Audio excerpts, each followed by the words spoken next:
Opa! Tá começando mais um Hoje. Agora com muito prazer, hein? Com muita alegria, com muita honra. Estamos recebendo mais um titular da Universidade de Medicina de São Paulo. Faculdade de Medicina da Universidade de São Paulo. Faculdade...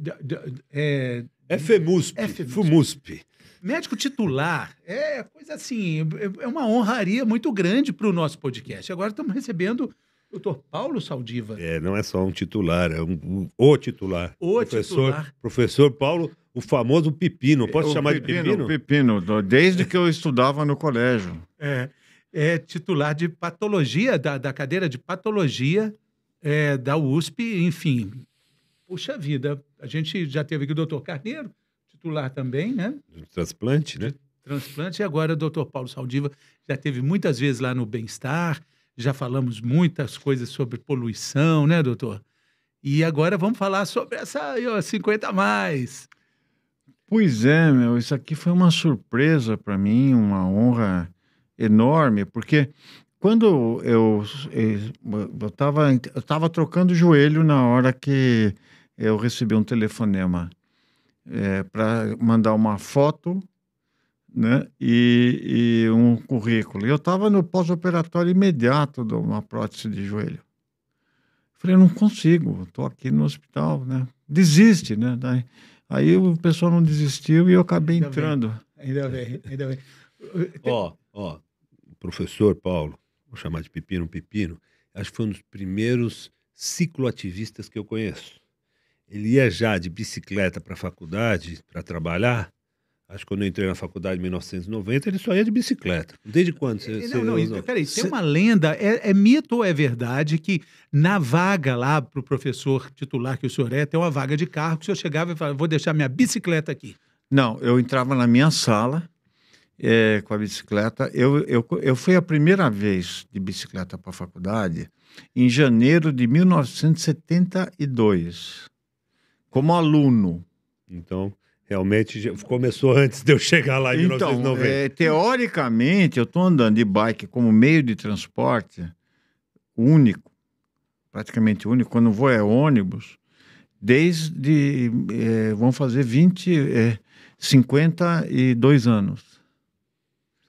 Então, eu sempre gostei de bicicleta e eu não queria dizer que nem sou cicloativista, que eu gostava mesmo.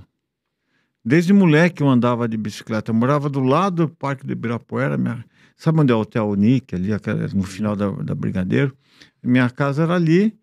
E eu ia e era uma época que um menino podia ir no Ibirapuera sozinho. Então, eu sempre gostei da bicicleta. E aí eu comecei desde o primeiro ano a ir de bicicleta. Porque, para aqueles que não sabem, a gente tinha aula ali na Dr. Arnaldo frente do HC e também na cidade universitária, que já era ruim o transporte. Eu entrei com 17 anos, falei, isso aqui não vai dar, né? Então eu comecei a vir de bike e ir de bike, né? Então eu acabei acostumando. E a bicicleta, vou dizer uma coisa, ela permite que você ande por essa cidade fantástica que é São Paulo. São Paulo, todo o zoológico, o jardim zoológico do Criador está presente. Você vê de tudo. Eu que sou meio esquisito, né? Eu moro no Bexiga e ninguém percebe porque tem gente mais esquisita que eu. Então, eu ando pela cidade, a bicicleta te dá a liberdade de você parar, de você fotografar, de você escrever sobre aquilo que você viu. Então, São Paulo é uma cidade feia, mas ela tem personalidade que vive nos detalhes dela. Nos pequenos comércios, nos detalhes das pessoas. E eu gosto disso. E o senhor é um estudioso também sobre o impacto que a poluição causa na cidade e nas pessoas. Praticando atividade física, ou correndo, ou com a bike, a gente não está mais propenso a assimilar essa poluição? Até 5 horas de exercício na concentração atual de São Paulo, você tem vantagem. Se você estiver em Beijing, é 1h30. Porque a dose de poluição que você recebe, ela não é a concentração. Ela é a concentração vezes o tempo que você está exposto. Então, você toma vodka. Vodka tem, 30% de álcool. A cerveja tem 3%. Então, Mas se você tomar 10 latas de cerveja, você acaba tomando a mesma quantidade de álcool. Então, o que aconteceu foi que a bicicleta te leva mais depressa no corredor de tráfego. E quando eu posso, não vou por avenida. Então, você sai das novas chaminés. Então, a gente fez uma conta, modelou, né? Então, e os benefícios do exercício físico constante também são bons, né?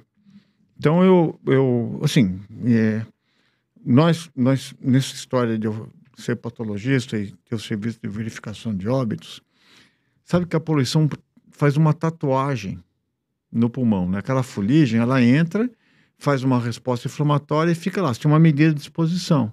Uma parte sai, vai para o cérebro, para a mãe, vai na placenta.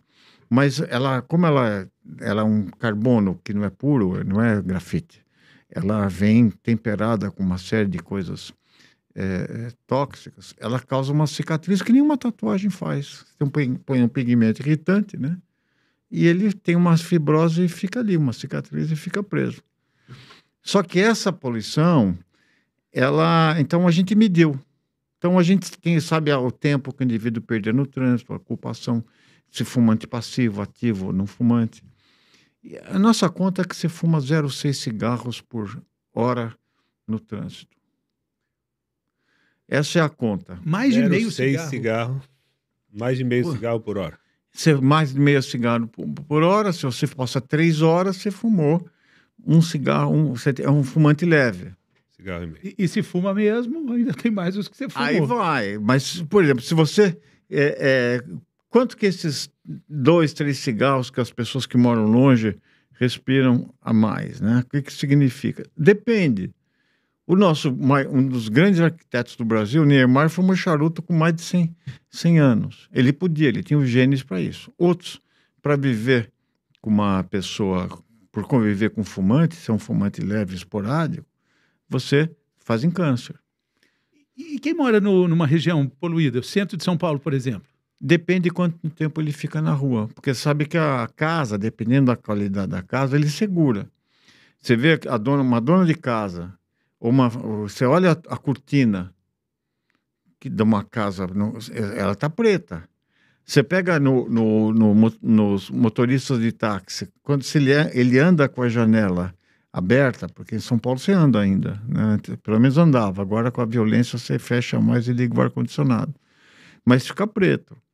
Você pegar o filtro do ar-condicionado, quando teu carro tem ar-condicionado, você vai ver, ele está lá. O ar-condicionado protege? Protege um pouco. Então, você tem essa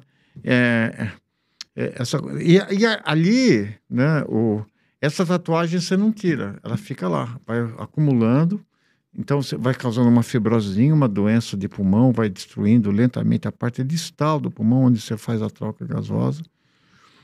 E lá no Bexiga, onde eu moro, na Rua dos Ingleses, tem um tatuador que tira a tatuagem de ex-namorada ou ex-namorado. E ele transforma em lagartixa, assim, né? Fica uma coisa comprida. Essa tatuagem não tem como disfarçar. Ela tá lá. E vai acelerando o relógio biológico da gente. A gente envelhece um pouco. Mas, por outro lado, o exercício regular, ele é anti-inflamatório. Ele tem um potencial de proteção cardiovascular, cognitivo, equilíbrio, né? Então, eu pesei e ou eu estou me enganando, mas é que eu gosto de andar de bicicleta, eu continuo andando. Mas eu acredito que o benefício é maior. Interessante. Legal, né? Mas já que falamos do pulmão e os vapors?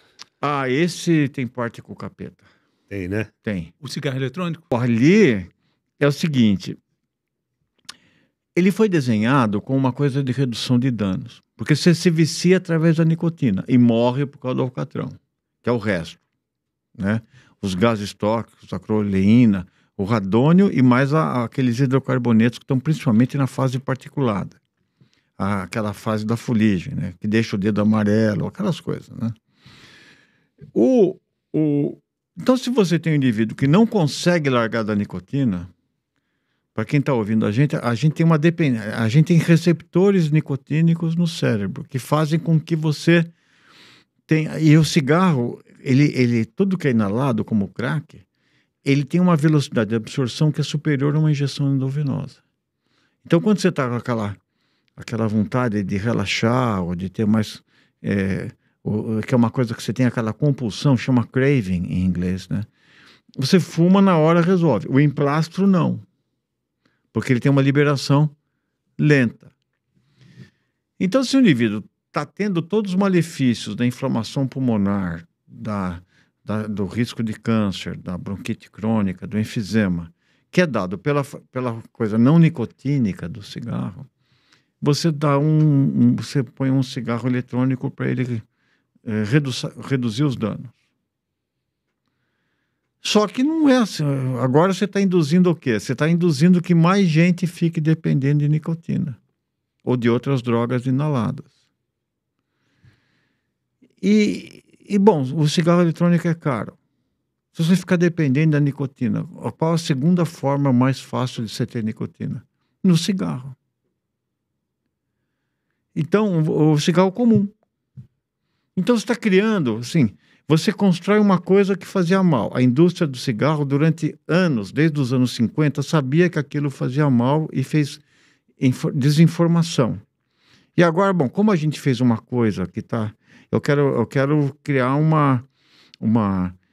instrumento de redução de danos, que devia ser prescrito.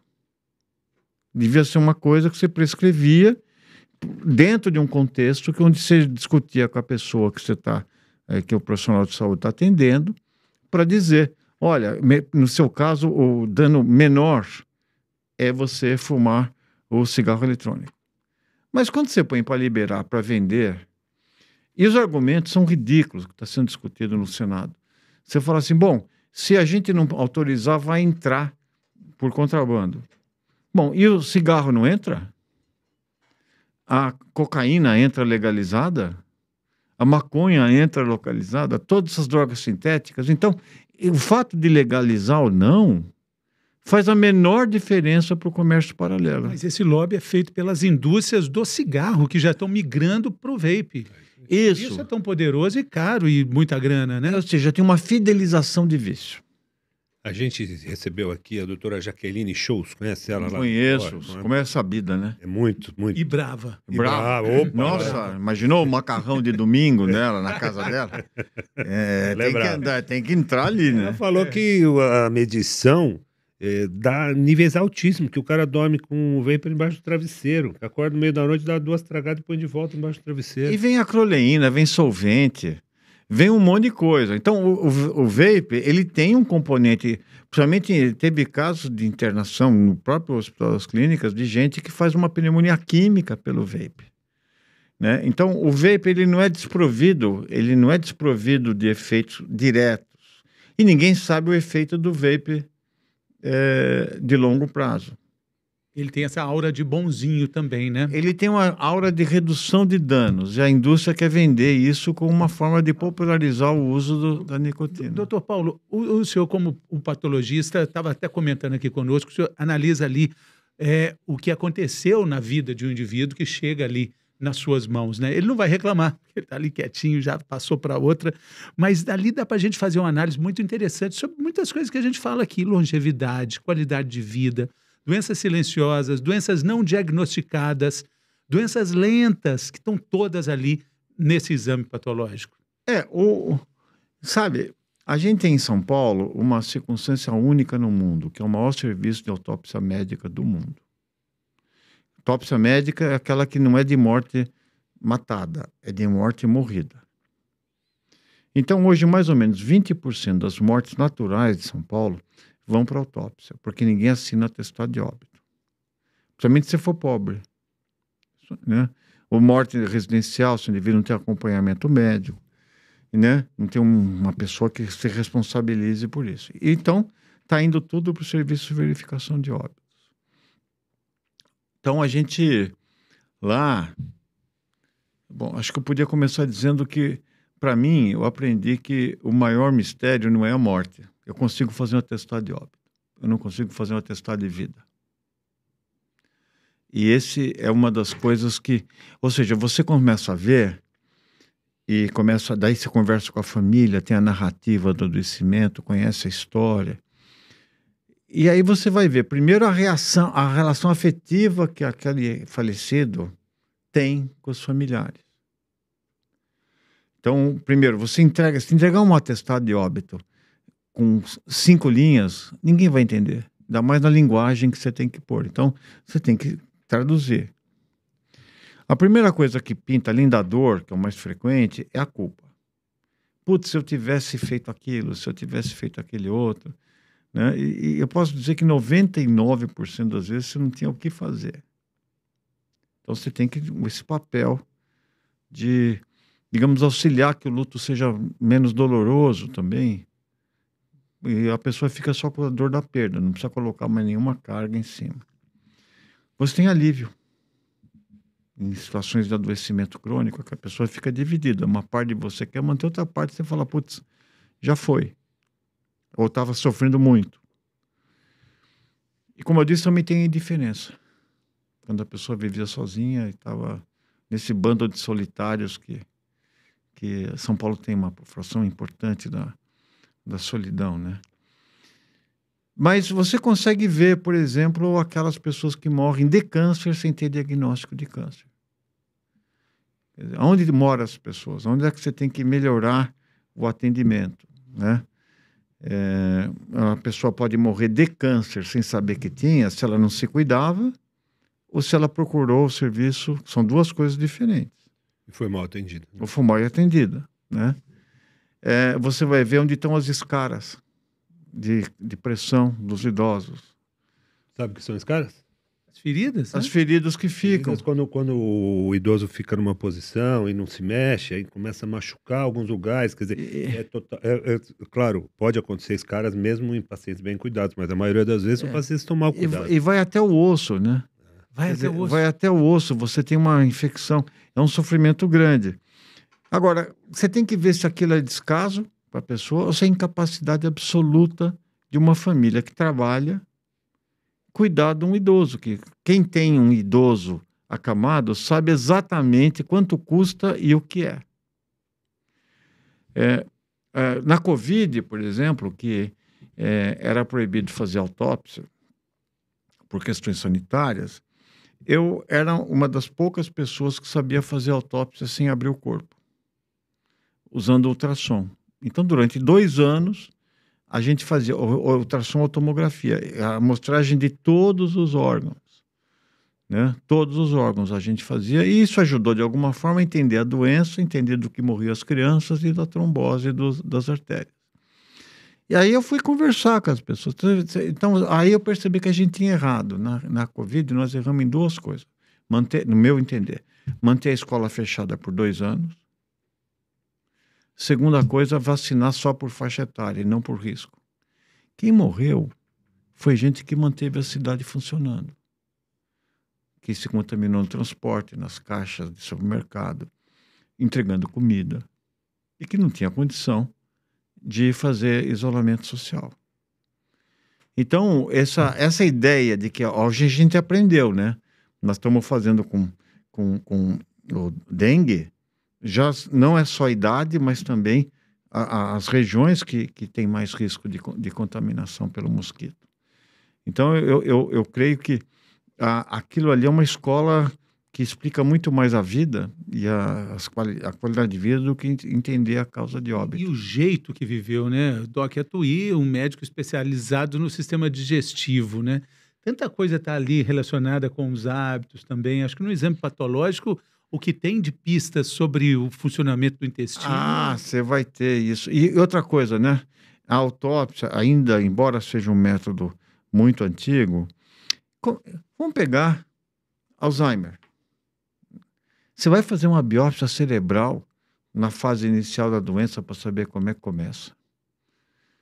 Como é que você vai ter... Né? Você tem um indivíduo que está com um tumor, fazendo tratamento de tumor. Aí ele tem um infiltrado pulmonar, começa a piorar. Criança com um transplante de medula óssea. Bom, aquilo ali você podia ver.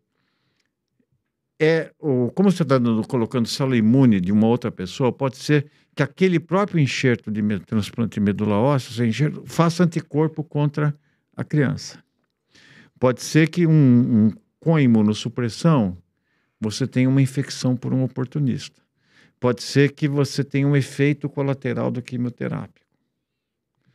Então, a gente, nesses casos, a família quer saber se essa criança, o que podia ser feito. Por que demorou de ficar aquela fila, conseguir no hospital público um transplante de medula? O que significa essa morte? Então, para ela fechar o luto, para a família fechar o luto, é importante saber. Mas o ato da autópsia, ela tem uma certa horror. Em geral, as famílias têm um horror à ideia de se fazer ou se passar o seu ente querido por uma situação como essa, né? Tanto que quando tem um óbito, às vezes mesmo sem causa definida, um óbito, uma morte súbita em casa, não vai fazer autópsia, não vai fazer autópsia, porque se sente agredido, né? Aí procura um médico, não, tem um amigo, às vezes liga pra gente, você pode assinar? Não posso. Mas é complexo. Né? Pensa, se você propuser para a família que sem tirar do hospital, naquele mesmo lugar que a pessoa vai ser liberado o corpo para o serviço funerário, fazer uma punção que não mutila o corpo e que em 30 minutos você colhe todos os órgãos e você consegue responder... Não, é sensacional e é importante, não é? A pessoa aceita.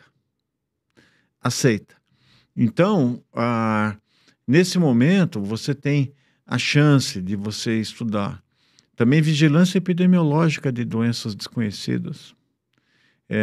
Como o Hospital das Clínicas e o Hospital Emílio Ribas são 2 hospitais de referência para febre esquisita, para encefalite, a gente já isolou vírus de cérebro por minimamente invasiva. Por exemplo, imagina, crianças com Zika. Se tivesse sido coletado o material cerebral das crianças primeiras que nasceram com microcefalia, você teria isolado o Zika antes. Você teria, porque o que aconteceu foi que o primeiro caso de Zika e microcefalia foi feito isolamento na Eslovênia, onde uma turista da Eslovênia deu à luz a uma criança com microcefalia e lá que tiraram o Zika. Depois foi confirmado quando a doença se espalha do Ceará até chegar no Recife, que tem um serviço de verificação de óbitos. Se você leva um ultrassom para o campo, então você não precisa da sala de autópsia, você vai lá e coleta o material, você pode saber antes que isso se torne uma doença de alto impacto. Então, por isso que para doenças graves, para doenças crônicas de órgãos nobres, que você não consegue entrar, a autópsia ainda tem um papel fundamental. E essa questão também, né, fazendo uma análise aí, da sua autópsia talvez mais famosa, do imperador Dom Pedro, né? Opa! O que tem desse paradoxo de entender como é que era a vida ali? Porque deve ter dado pistas fantásticas, né? Ali o interesse era outro, né? Sabe, a gente tratou mal a nossa família do Dom Pedro, né? Você vai no túmulo do Simão Bolívar, do George Washington, tem lá tudo, né? E aqui, o monumento de Ipiranga tem um problema primeiro administrativo, né? O mausoléu, que ele é de propriedade federal, mas ele está em São Paulo. E o Museu do Ipiranga é de administração da USP, mas você não consegue mexer.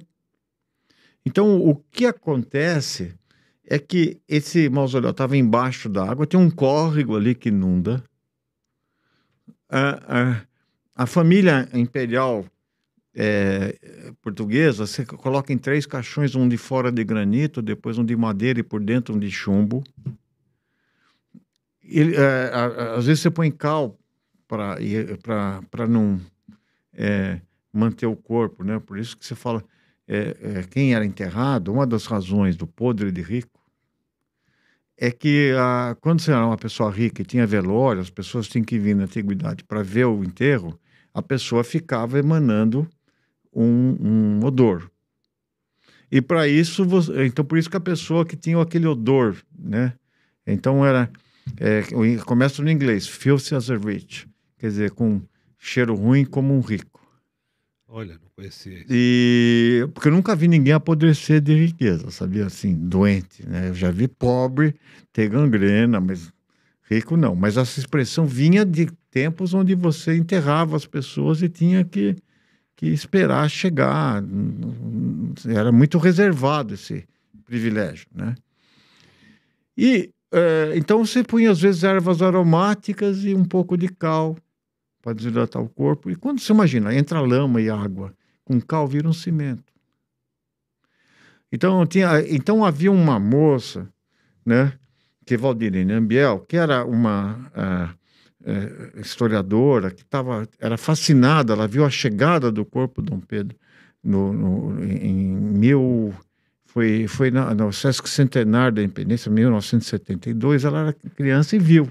E ela se fascinou por aquela história. Ela chega no departamento de patologia, que a gente tinha imagem, tinha tomografia e tal para fazer. Você não vai levar no hospital, né? E a gente acabou... então foi um trabalho muito interessante, porque a gente teve uma abordagem histórica.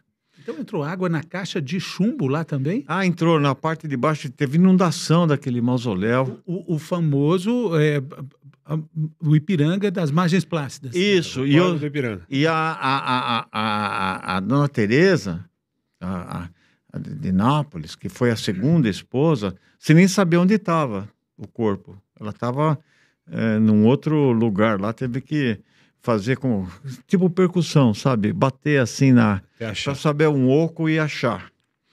Então, teve toda essa parte pitoresca, né, de você chegar, ter um caso de uma reconstituição histórica para você poder recompor a face, a roupa, né, tem um problema de restauro. Tinha vestígios da roupa? A roupa estava lá, as insígnias do Dom Pedro, que estava tudo judiado, né? Então teve um pessoal de reconstrução histórica, teve a olhar os prontuários do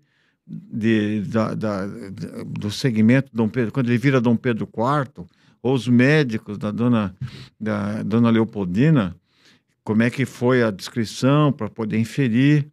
Você tem estudos, então, de resquícios de material genético, e a gente trabalhou com isso. E foi muito interessante, né? Porque a gente tinha que fazer o traslado do corpo para a faculdade, né? E você não podia... A família super discreta, super queria que fosse à noite, que não tivesse nada. Então a gente queria que fosse transportado, um objeto histórico para a faculdade. E a gente foi falar com transportadores de obra de arte, né? Para falar, bom, mas o que é da Faculdade de Medicina, a gente queria trazer uma relíquia. Começou a trazer um objeto para a faculdade. Pois não, que é o caixão, pumba, desligavam, né? Aí quando você conseguia passar na fase para Dom Pedro, né? Aí que piorava, né? Daí a gente achou... O caixão do Dom Pedro? A gente achou um grupo, um indivíduo super profissional que trouxe. Aí você não queria que chacoalhasse, porque tem buraco, né? Então você enche com espuma no caixão, para não chacoalhar, né? Põe uma mesa antivibratória. Foi feito à noite, com descrição? Foi feito à noite, com descrição, né?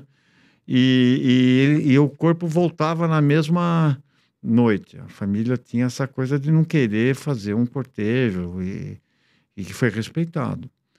E a gente fez isso tudo graciosamente, pelo interesse. E a gente conseguiu.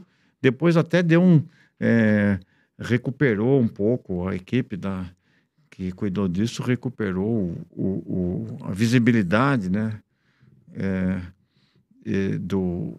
E conseguimos, né, fazer bastante coisa.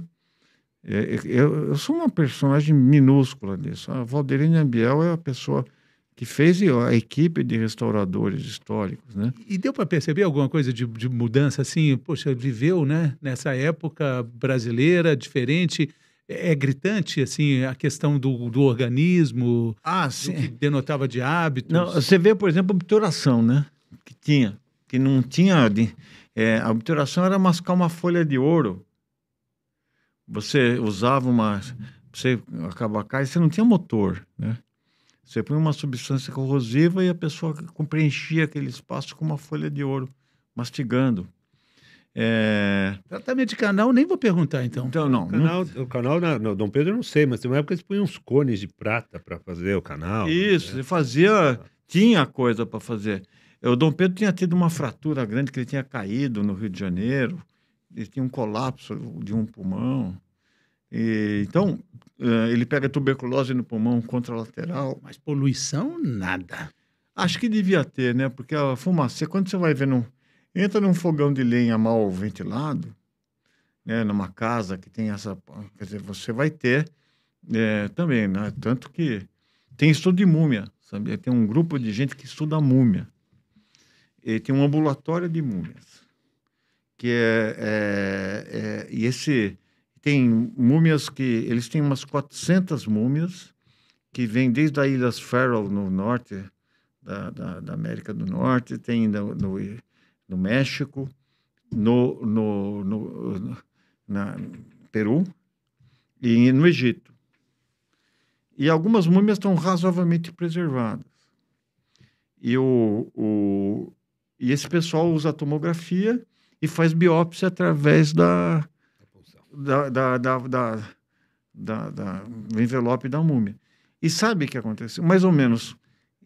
As dietas são diferentes, né? Nas Ilhas Faroe é peixe, no México é mais cereais, trigo, no Peru tinha até peixe, e no Egito era trigo também. Quer dizer, no México era milho, e no trigo e também criação de... E mais ou menos 30% das múmias, quer dizer, em 60 dessas múmias você achava coronária e carótida. E fazia o score de cálcio. E aí? Aí você tem 30% das múmias tinham... e era um segmento mais elevado da população. Então, significa que 30% de nós vai ter que tomar estatina mesmo. Mesmo comendo bem. Comendo bem, tendo uma vida teoricamente mais saudável e morrendo antes. E se era múmia, tinha alguma distinção ali. Então, assim, tinha recurso, né? Algumas dão aula na USP, como eu, até hoje, né? Porque tem a múmia estática, aquela que fica parada, enrolada, e a dinâmica. E a que se mexe. E a que se mexe e repete o mesmo PowerPoint, né? Anos e anos, né? Qual que era a altura do Dom Pedro? O Dom Pedro, ele Porque tinha... nós temos a imagem do Tarcísio Meira. Não, né? O Dom Pedro não me lembro de cor. Bonitão, mas ele não era... de Santos, né? O Dom Pedro era um homem absolutamente corajoso. Ele era meio estourado pela história, que a gente vai acabar estudando, né? Ele tinha impulsos, mas era um homem corajoso. Ele não tinha... tinha um ímpeto grande. A dona Leopoldina veio do Império Austríaco, do Império Austro-Húngaro, né? Era uma mulher que sabia botânica, sabia música. Ela tinha sido educada numa corte europeia. E ela morre sem uma joia.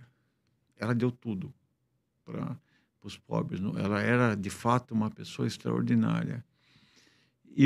Mas o Dom Pedro, ele devia ter em torno de 1,70 m.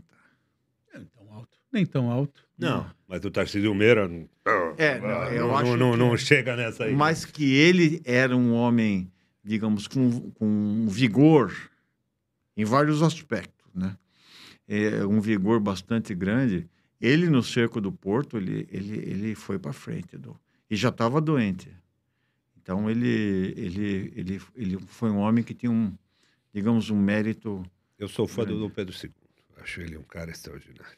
Esse era muito bom. E é muito engraçado. E é engraçado que o Dom Pedro II entra para a história com aquela barba grande, embora seja filho de Dom Pedro I, ele é sempre um senhor de idade, né? Porque ele teve a história da maioridade. Então, ele teve que ser representado historicamente como uma pessoa mais velha, né?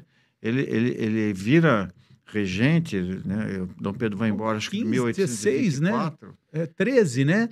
Ele era... aí teve a maioridade, né? Mas ele atinge, digamos, a visibilidade dele, inclusive internacional, já idoso. O Dom Pedro II. Dom Pedro II. O Dom Pedro, quando sai daqui, ele era o primeiro, né? O primeiro, ele era um bom vivan, né? Um cara que... ele aproveitou bem o Rio. Esse aproveitou, né? Esse aproveitou. Posso dizer que de tédio ele não morreu. Tem lá, ali no Porto tem uma estátua do Dom Pedro IV, que é o nosso primeiro ele. ali, tem uma estátua bonita e tal. Ele e o Chalaça usaram o bastante o Rio de Janeiro. Agora, doutor Paulo, e a obesidade? Como é que o senhor vê esse mal do mundo contemporâneo? Como é que ela afeta esses exames? Como é que ela afeta a vida? Então, a gente está tendo a idade, graças a Deus, a gente tem pouca autópsia de criança. Mas você percebe que a gente já vê em crianças de menos de 10 anos, já começa a aparecer estrias de gordura na carótida e na aorta.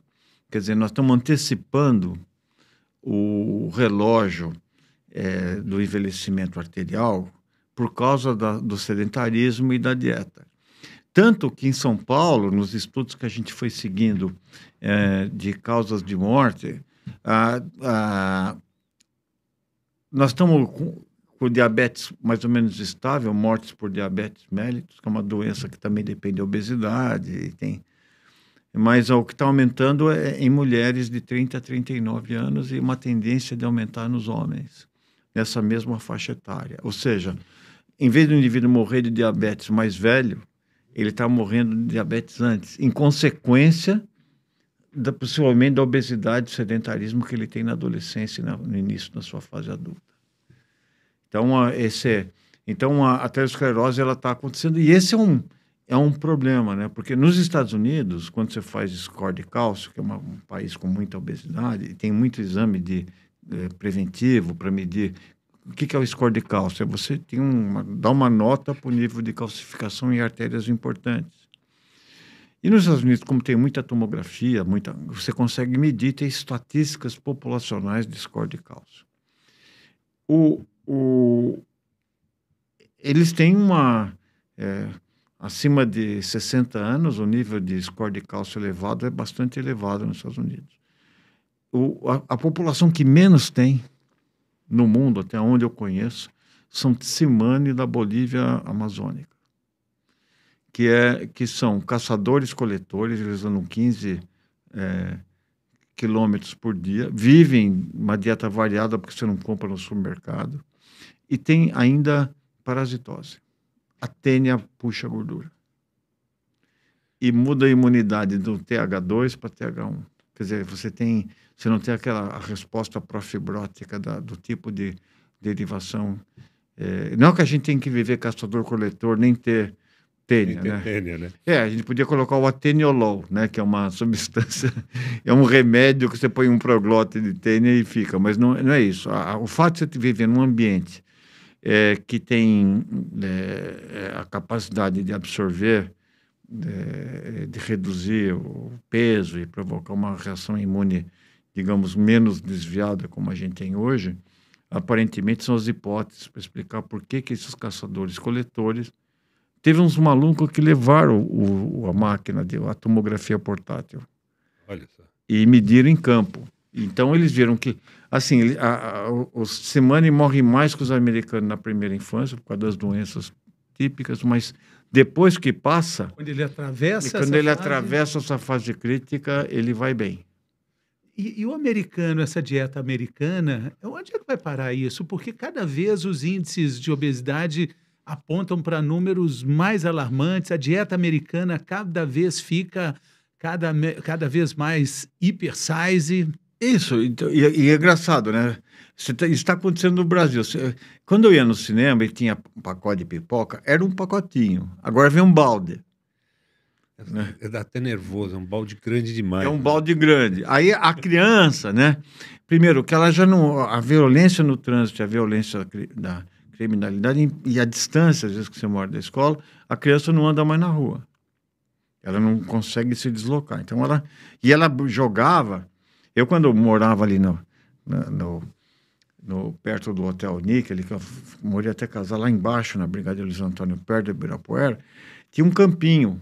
Onde era o Hotel Níquel, era um campo de futebol de várzea. E a minha mãe falava, ô moleque, para de jogar bola e vem comer. Agora não, para de comer e vai na academia. Quando você larga como eu nunca fui no supermercado. Minha mãe e meu pai nunca me levaram no carrinho. Eu ficava em casa. Mas agora tem aqueles carrinhos que você leva a criança no supermercado. Olha o que uma criança vê no nível, principalmente no caixa. Tem um brinquedo com colesterol ou sal ou açúcar por fora. A criança quer aquele brinquedo que está dentro. Tá na linha dos olhos dela. Isso, e ela fica lá, na hora que... pedindo. Então, na hora que você está largando a alimentação láctea, que é até um ano e meio, predominantemente láctea, e passando por uma dieta sólida, como você está com a criança no carrinho, com aquela que vai no carrinho, ele está vendo comida. Aí ele muda o repertório de sabores que o satisfaz. E aí ele vai querer açúcar. E ele vai querer aquela dieta para sempre. Essa é a biografia de um obeso quando criança, né? Como é que começa a história, né? Fora que existia uma coisa, né? Que nos lugares que passava cronicamente fome, a vantagem era absorver que nem uma esponja. Né? Aqueles que sobreviviam aos cercos, às carestias, eles absorviam. As guerras, eles absorviam tudo. Depois, quando o problema de proteína, gordura e açúcar deixou de existir, esse genótipo, esse polimorfismo gênico passa a absorver como ele estava programado. Como se não houvesse amanhã, absorve tudo, né? Isso. E aqueles que morriam nas carestias, hoje eles são odiados, né? Porque o indivíduo estava batendo um sundae e ainda fala naquele mundo, todo mundo do lado comendo tubérculos para não engordar. Aí a pessoa ainda fala com um horário de tristeza, eu quero engordar e não consigo. Assim, eu sou magro de ruim. Eu sou magro de ruim. E aquilo dá um ódio, que se bobear, a pessoa coloca veneno ali. Estava vendo um filme essa semana, São Paulo, Sociedade Anônima, Valmor Isso, Chagas. do Persson, né? Maravilhoso o filme. Mostra São Paulo na década de 50, imagens lindas ali da Praça da Sé. Quem é apaixonado por São Paulo tem que ver esse filme e prestar atenção num detalhe. Várias tomadas da cidade lotada, cidade crescendo. Você não via gordo? Nem um. Todo mundo magrinho. Mas é nenhum. Porque você andava. Aqui. Você andava a pé? Nenhum obeso. Olha, se Não você... tem nem sobrepeso. Então, todo mundo magro em São Paulo nos anos 50. Se você andar de transporte coletivo, você vai andar um pouco. Porque o ônibus não para na porta. Você tem que caminhar até o ponto de ônibus e você vai descer para andar, né? Então, até tem alguns lugares que você faz mais exercício. Aquela ligação da linha verde com a amarela, sabe aquela... Nossa no metrô? Senhora. Ali é uma academia subterrânea, porque você tem luta, arte marcial, né? Você tem... Uma galeria, uma academia. Isso, uma academia. Você faz salto, né? É bastante animado. E ali tem uma pegadinha, porque a Consolação, a Paulista fica na Consolação e a Consolação fica na Paulista. Então, para fazer esse trânsito, ida e vinda e ida, é longe, viu? E o metrô passa num túnel grande, gordão, assim, mas as pessoas vêm tudo naquele... Parece que vão arrumar agora, a né? Estação Pinheiros também, quando você pega o trem e desce ali na Pinheiros para pegar a linha amarela, ali é a escada, viu? Ali é a escada. A escada que Deus manda. Agora que eu moro ali perto da Praça 14 Bis, ali no Bexiga, na Rua dos Franceses. Nova estação? E inclusive, aquela estação vai ser funda pra caramba, porque ela tem que passar embaixo do Rio Anhangabaú. Quanto mais estações aparecem, mais fundas elas têm que ser, E né? acharam um quilombo, você viu? Ah, acharam um quilombo lá? No Bexiga tinha um quilombo. Ali na região do Bexiga, Saracura? No córrego Saracura, na margem do Saracura, tem um quilombo. Olha só que interessante. Eu passo lá todos os dias, porque eu vou pro Sírio-Libanês ali do lado. O Sírio, ali naquele pedaço, o que eles fizeram com aquele hospital... Foi legal, né? Foi legal pra caramba. Não, e eles têm lá os ambulatórios solidários, que atendem todo o entorno. Isso é bem interessante. Tem, e eu moro atrás, eu moro na frente do pronto-socorro, praticamente ali. Então eu vejo. E eu, de noite, quando eu tô assim, tem aquela insônia, eu fotografo, porque às vezes tem fila na calçada. E eu fiz um poema que eles gravaram numa placa que está na entrada, com uma foto, sobre o Menino Jesus, que é um hospital comovente. Ele é aberto, um pronto-socorro aberto, quer dizer, ele não é referenciado, não tem o CROSS, e ele tem condução de tudo quanto é lado, pela 9 de julho, pela Brigadeiro, pela Paulista. Então, ele é um hospital que tem um programa de residência bom. Doutor Paulo Saldiva, eu queria a sua opinião. A gente falou sobre o clima, né? Sobre clima, poluição, né? O impacto ali de quem vive em São Paulo, como todos nós aqui, a poluição na nossa vida de todo dia. Mas muito tem se discutido sobre as mudanças climáticas. O mundo está esquentando. Os negacionistas, quando vê um dia de frio, falam, tá vendo? Como é que o mundo está esquentando, está fazendo esse frio todo? Mas, na verdade, tem algo de muito importante acontecendo, né? Bom, a gente tem uma rede de pesquisadores, eu faço parte de uma rede de pesquisadores que estuda 540 cidades em 5 continentes, e no Brasil 16 cidades, com dados de coleta de mortalidade e de dados de internação ambulatorial de 1.830 cidades do Brasil.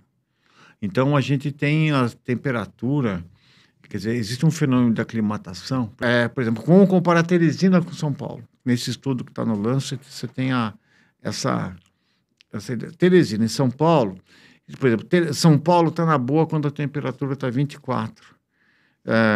E vai bem até os 20. Com 20 já tem gente morrendo de frio em Teresina, quando a gente está no super normal. São Paulo, quando passa de 27, começa a aumentar bastante. É a zona de conforto térmico de Teresina. Porque existe um fenômeno de aclimatação de longo prazo, por epigenética que se transmite para as próximas gerações. Então, aqui em São Paulo, se você divide São Paulo em distritos, as ondas de calor são importantes na Zona Leste, onde a gente construiu um deserto de concreto. As ondas de frio são importantes na Zona Sul, em Parelheiros, lá embaixo, que lá é úmido e frio. Então, você tem que... quando você vai fazer uma política de adaptação climática, quer dizer, além de você controlar... E a queima agora, que os níveis de poluição ultrapassaram os de Londres de 1952, que deu grande smog fotoquímico. Então, isso significa que você tem que fazer uma... Assim como você tem medicina de precisão, você tem que fazer uma política climática de precisão, desenhada para as características de cada território.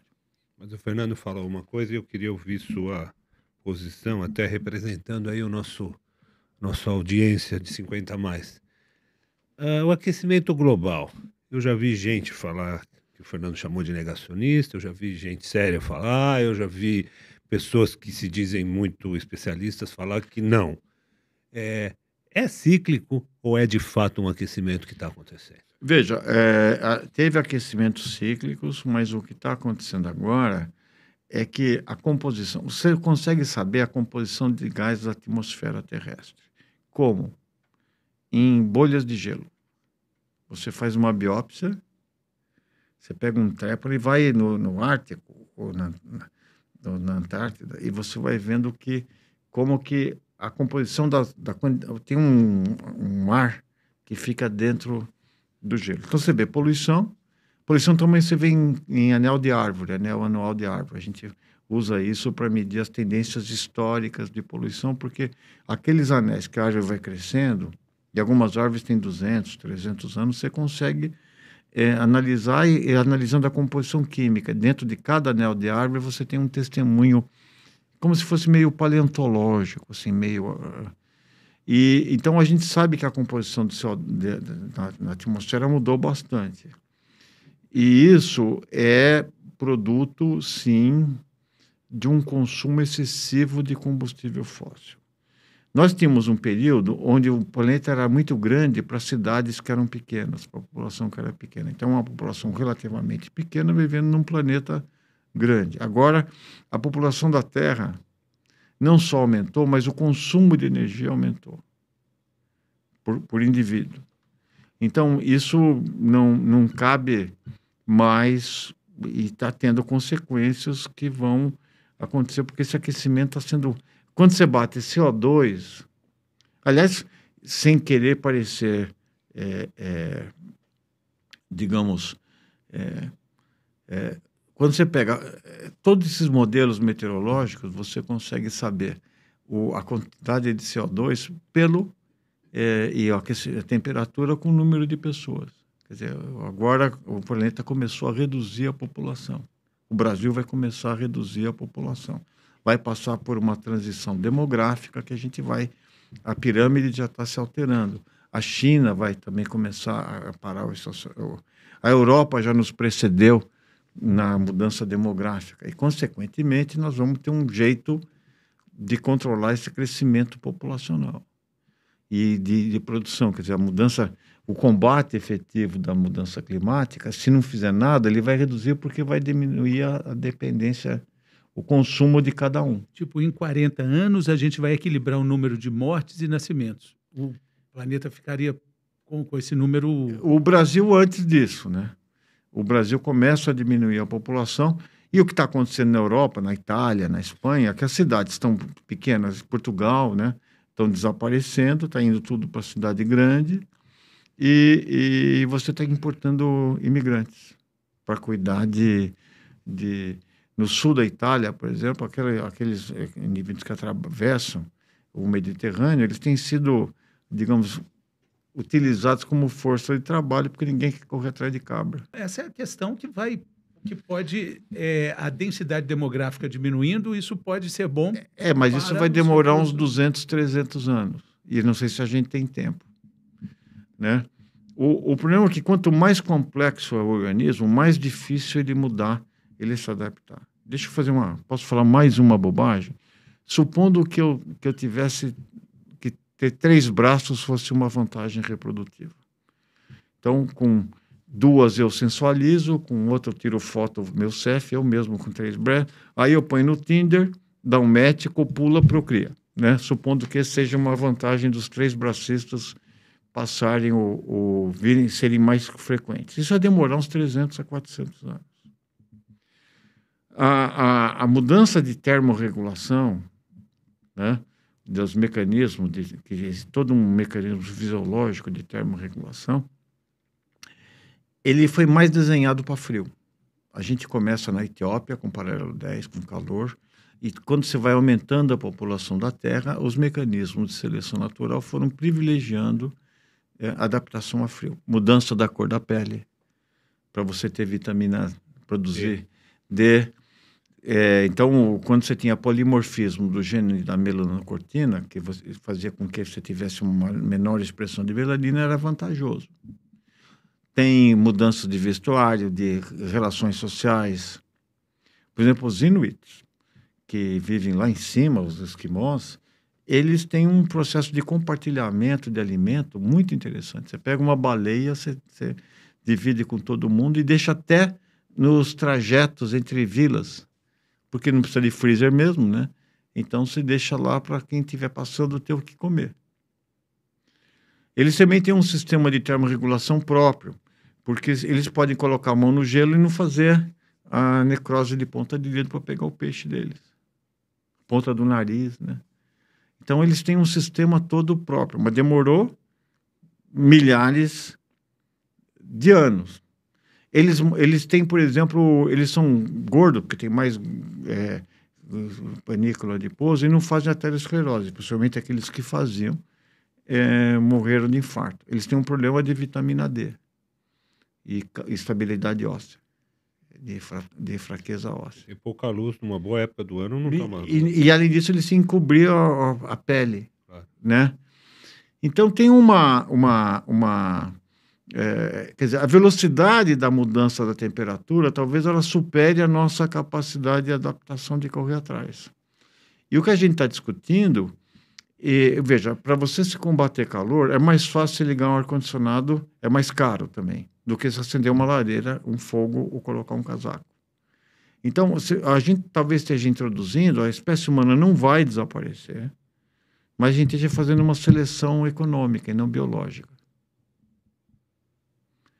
Quer dizer, os países, né, que têm mais condição de prover recursos, é aquela famosa história, metáfora, tem uns filmes que vai cair um meteoro, vai cair um treco, aí que você tem um grupo de pessoas que vai embarcar numa nave e que vai salvar. E ele só escolhe quem? Tem critérios de seleção que são próprios. Então, eu acho que essa metáfora ela já está na cabeça.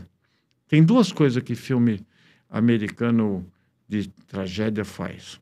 Tem um cientista que fica avisando, que ninguém acredita, depois chega na hora, ele é chamado. Eles acreditam que a ciência tem um poder de transformação e de salvar. Né?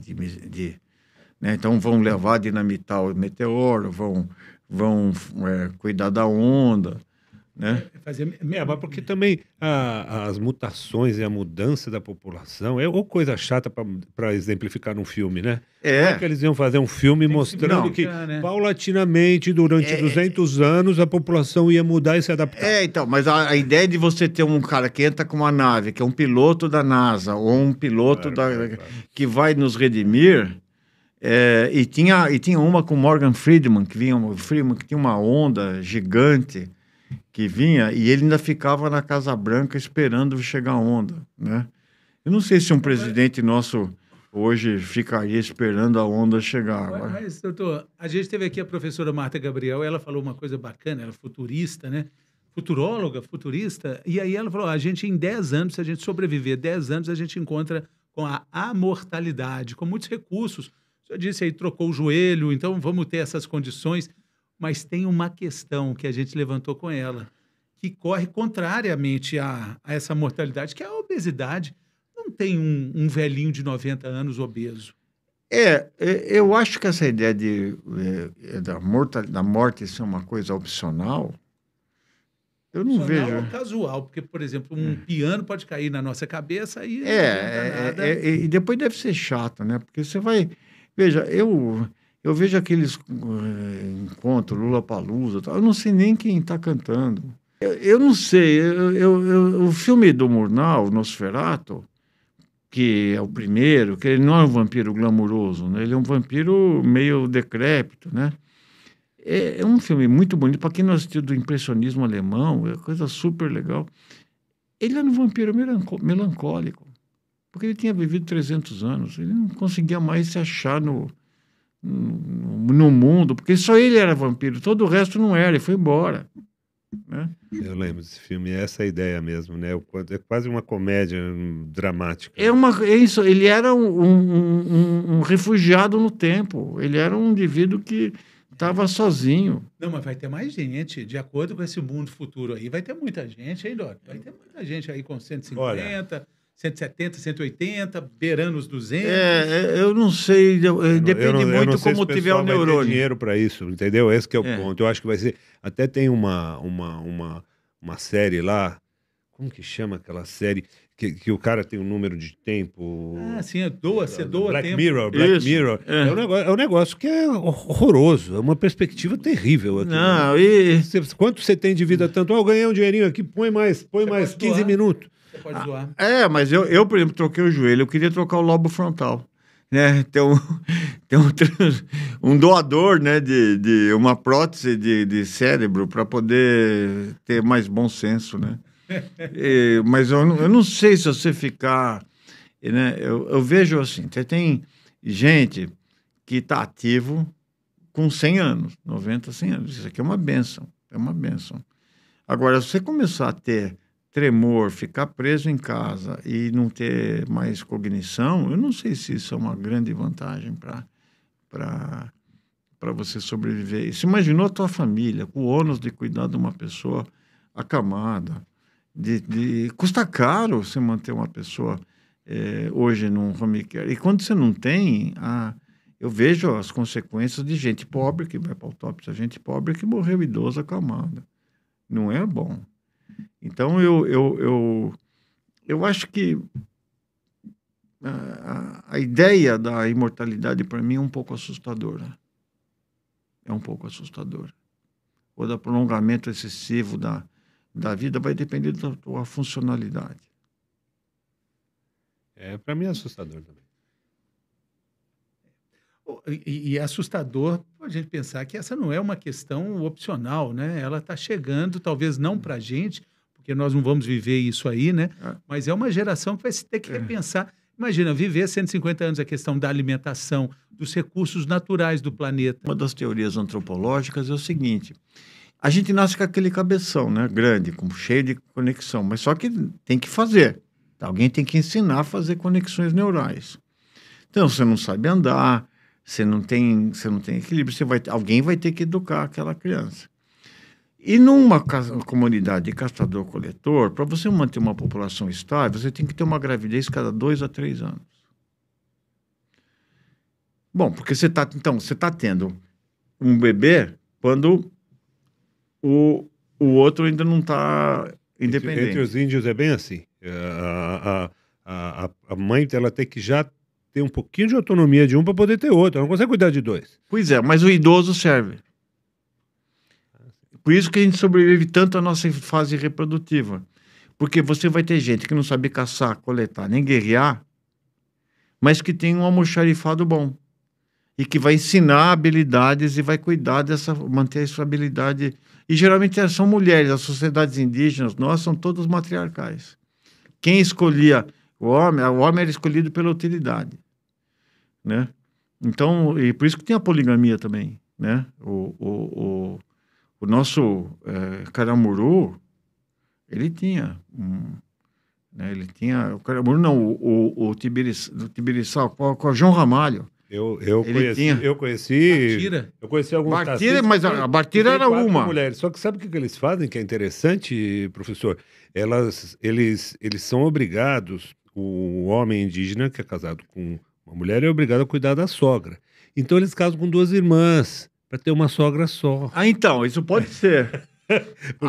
Porque você tem 2 mulheres, só que pelo menos uma sogra só para cuidar. Mas não é brincadeira isso não, então, isso acontece mesmo. O matriarcado era absolutamente fundamental e a sociedade era cuidada por mulheres, organizada por mulheres. O nosso amigo João Ramalho, ele tinha se não me engano, 6 ou 7, porque cada tribo, se você fizesse o chamado compadrio com tribos diferentes, com mulheres diferentes, você ganhava mais ou menos em cada casamento uns 100 a 200 aliados, que era daquela tribo. Então, eram homens poderosos. Por isso que os jesuítas tiveram que fazer um compromisso, porque para você sobreviver numa sociedade indígena e hostil, a ideia do compadrio era boa, porque você poderia fazer alianças. Por outro lado, a poligamia era pecado. Por isso que uma das teorias para explicar por que não existe pecado abaixo do Equador é que o índio não pecava, ele não tinha alma. Era a saída, né? Era a saída. Então Deus não punia com raio, porque podia fazer poligamia, porque o índio não tinha alma. Que interessante. Tá explicado. Não é nem pecado aqui. Né? Bom, doutor. Professor, maravilha, foi um professor. Prazer. Muito obrigado. Olha, eu tive aula com o professor Paulo e agora eu tive mais uma aula com o professor Paulo. Muito obrigado. Olha, eu estou fazendo um curso de bobagem, que é um curso de bobagem, porque a história é a seguinte: se você não falar bobagem, ela encrua e você faz. Então, ou você expressa a partir de palavras ou através de ações, né? E o Alzheimer, para mim, você vai perdendo neurônio. Então, só que o neurônio do bom senso, ele morre antes do outro neurônio que fala bobagem. Então, aquele equilíbrio vai sendo perdido e hoje eu não levo quase mais nada a sério. Muito bem. Muito bom, um prazer. O professor doutor Paulo Saldiva esteve aqui conosco. Muita alegria, doutor. Boa sorte aí, professor. Eu que agradeço muito a oportunidade. Pedaladas. Se Deus quiser, vou estar pedalando ainda durante um período e até quando eu puder fazer, eu vou andar por essa cidade encantadora, vendo gente e olhando esse jardim zoológico, essa fauna humana, numa cidade que não tem... você morre de infarto, mas como eu disse, de tédio, você não vai morrer nessa cidade. Valeu, pessoal. Muito obrigado aí pela companhia. Fica aí, pessoal. Até a próxima. Valeu.